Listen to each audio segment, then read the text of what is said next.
Hello guys and welcome back to my channel. This week is packed with the earnings of the great companies, and one of them is going to report in a few days, and the detailed video about it I made roughly in about 2 months ago. It's about the company called Linde, and let me explain you why I wanted to make another video today about this stock. Have a look, it looks like a perfect quality growth stock. You can see I made a note here that Insider, it was the CEO of the company, and he made a purchase of $1 million worth of shares. This was the time when the whole market dipped slightly, and the CEO thought that the company is worth more than that, and he used the chance and bought the stock. So if you look today, since that time, the stock gained roughly 16%. It's not bad. It's about $160,000 for less than 2 months. What can I say? Well done. But somebody can say, well, yeah, good for him. He has capital, and it's easy to make money when you have money.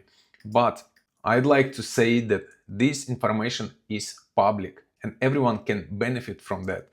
Today I wanted to show for those who doesn't know how to track insiders trades, and you can see that sometimes they are very important to know. It's always a nice sign when you decided to buy a particular stock and then you see that also insiders are buying their company. It brings you additional confidence in what you've been researched if you saw the insider purchases. Especially it's nice to see when there are multiple purchases from the company. In this case it was just the CEO of the company, but it was a significant amount of shares. So let me show you how you can track the insider information. There are multiple sources. Obviously, if you follow some particular stock and if you follow the news, you will see in the news that some insider bought or sold the company shares. For me particularly, I don't care if somebody is selling their shares, because there might be multiple reasons why the person sells shares. He or she might just need money for big purchase or whatever. It doesn't matter. But when the insider buys their shares, they are buying for one particular reason: to make a profit later on. Because people who work in the company and they are buying their shares, they are confident in the company's business. And this is the web page I use. It's called OpenInsider.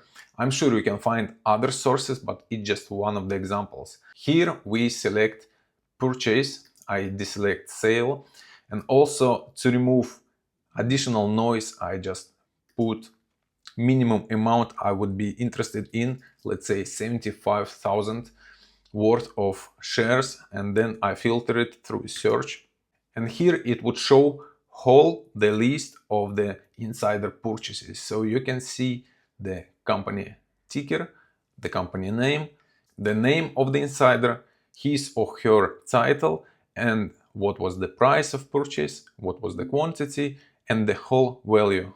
So I do it usually weekly just to track what's going on, and if I see multiple trades of one company, it definitely attracts my attention and I'd like to search what's going on with the company. Are there any particular reasons? And then I will follow a little bit the company, and then I make a decision if I want to have it in my portfolio or not. But it's a really nice tool because, as I mentioned earlier, it just gives you additional confidence in your choice. You can also look for the insider activity for the particular company. Let's have an example of the Linde. I just type in the ticker of the company, hit go, and then you can see all the trades here. And you can see here it was the latest one of the CEO of the company, and it was roughly $1 million back in December 8th, 2025. And of course, insider purchase shouldn't be as the only indicator to have the company in your portfolio, but it's really nice to have this tool when you research the company, and it brings you extra confidence. well done, Mr. Lamba, a nice trade here. Great company, the stock has been performing extremely well during the past time, but they are going to report in a few days, so we'll see how they execute. And by the way, this is the dividend aristocrat, and they have been increasing their dividends for during the last 33 years, I believe. However, the dividend yield is quite low. It's about 1.3%, which will be growing with the time. All right, that's it for today. The idea was to show you this tool, how to use it, and to show that not only insider benefit from that, but we can also use this information for our favor. So I suggest to follow that when you research your company. So that's it for today. Thanks for watching. I'm gonna follow few earnings report today, including PayPal. So it will be interesting to see how are the things going in the world of stocks and shares. And I'll see you in the next video.